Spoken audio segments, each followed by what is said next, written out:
Ngayon pong araw ng Miyerkules, ika-21 sa buwan ng Agosto 2013, Ninoy Aquino Day, holiday, at kahit po mayroon pong namataang sama ng panahon, ito nga nararanasan natin ang bagyong Maring at ang pinaiting na habagat. Good morning mga boss, nandito po tayo ngayon sa Mega Q-Mart sa lungsod po ng Quezon at atin po titignan kung nagbago na nga ba ito pong presyo ng ating mga bilihin simula nga po na nagkaroon tayo nito nga malakas na pag-ulan. Halika, tanongin natin kung may mga konti bang pagbabago dito. Yan, Kuya, kung magandang umaga po. Magandang umaga rin po. Yan. Sir, tanong lang natin kung nasa magkano na yung ating mga sibuyas ngayon. Sibuyas natin, talagang tumataas siya. Sa halaga isang 38. Ngayon, nasa 45 na siya. Bago presyo niya, nasa 35 to 45 lang siya. Okay, tapos itong mga gabi. Tumaas, dating 28, ngayon 35 na. Tataasan dahil sa bagyo. So yung kinukuha ng supply, nagtaas din sila talaga. Tataas na presyo. Dito naman tayo sa kabila, Kuya. Itong kamatis, depende kasi sa itsura ng kamatis. Yung kamatis natin, parenta lang ang presyo. Pero pag ay makikinis, malalaki, maabot siya ng 55 to 65. Tapos dito sa ating mga ceiling grade, nasa magkano? Sige, dito naman, pag maliliit, pag malalaki, pwede maliliit na yan. Ang presyo lang yan, 40.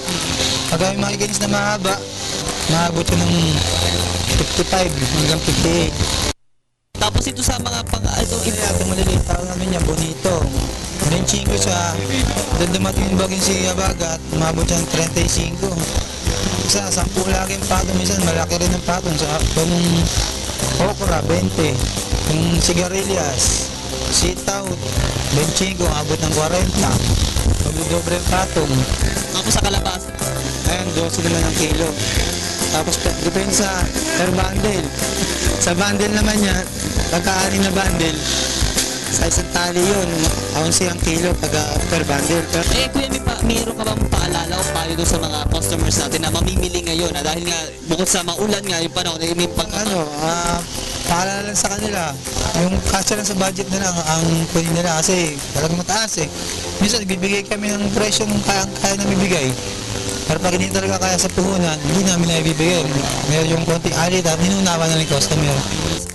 Bukod dito sa may area ng gulayan, may silipin din natin itong presyo na ating mga isda at mga karne na naandito din sa may area ng Mega Q-Mart. Halika, tingnan natin kung nasaan na nga ba ito. Dito naman po tayo ngayon sa may area nga ng mga manok dito po sa may Mega Q-Mart at tatanungin natin kung nagbago nga ba itong mga presyo natin ngayon. Magandang umaga po. Magandang umaga rin. Yeah, tanungin lang natin kung nasa magkano na po ngayon. Ito muna tayo sa buong manok. Nasa magkano po? 130, 1 dito, 135. Nagbago po ba ang presyo? Nagtaas po ba o Dati pa rin, hindi naman masyado tumaas eh. Dati pa rin presyo, 130, 135 bentahan. So hindi po siya na-apekto dahil kung may pag-uulan po? Hindi naman. So, nakita po natin mga boss na talagang dito sa stall na ito is dito sa may area ng Mega Q-Mart talagang walang naging pagtaas dito po sa ating pong mga presyo ng mga manok. So silipin naman natin ngayon yung mga presyo ng ating mga karne. Tatanungin natin ngayon si Nanay Susan kung nagbago ba itong presyo natin ngayon. Mami, magandang umaga po. Magandang umaga po naman. Yan, unang tanong ko po sa inyo, nagtaas po ba o hindi? Hindi naman po. Parehas pa rin sa dati ang hanguan. Kahit po umulan. Kahit umulan, ganun pa rin. Yan, dahil hindi po nagtaas, tanongin natin yung mga presyo po ng bawat parte po ng ating pong karne. Dito po sa ating pong simulan natin sa Patay, 120. Sa pata, 120 rin. 120 ang ulihan, pwede ng 110. Tapos dito naman po sa mga, ito po. Sige, yan. 180. O, sa kasi. 180 rin ang kasi. Okay. Picho. Picho ng baboy, ganun pa rin, 180. Tapos dito po sa spare ribs. 125. Dito po sa mga, ito po, giniling. Giniling, 170. Tapos ito po, ano po ba ito? Mascara. Mascara. Pang sisig. 125. Tapos ito po pang pork chop. 170. So ito po, yung po halimbawa po, ito magkano yung kuha ninyo siya sa buuan? Kung ang namin ngayon sa ngayon, 144. Sinabi po yung dati. Ang dating presyo, wala naman nagtaas. Paalala po ba kayo sa ating po mga customers na pupunta po dito sa Mega? Pamili sila at wala namang pagtataas ang nangyari. presyo. Parehas pa rin. Kaya in-encourage namin sila na kahit tamuulan, mamili sila. Hindi naman kami nagtataas at hindi rin naman nagbababa. Parehas na parehas pa rin. Kung sa ating po mga timbangan, wala naman po. Wala naman pundayaan dahil napakahigpit po ng management ng Q-Mart. Lahat po yan lagi tiniting na kung may daya o wala.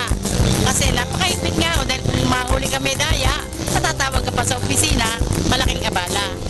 Maraming salamat po Nanay Susan sa inyo pong oras dito po sa Good Morning Boss. So yan po mga boss, nakita po natin na may iba po mga presyo ng bilihin dito po sa Mega Q-Mart na hindi po nagtaas. Kaya ano pang hinihintay ninyo?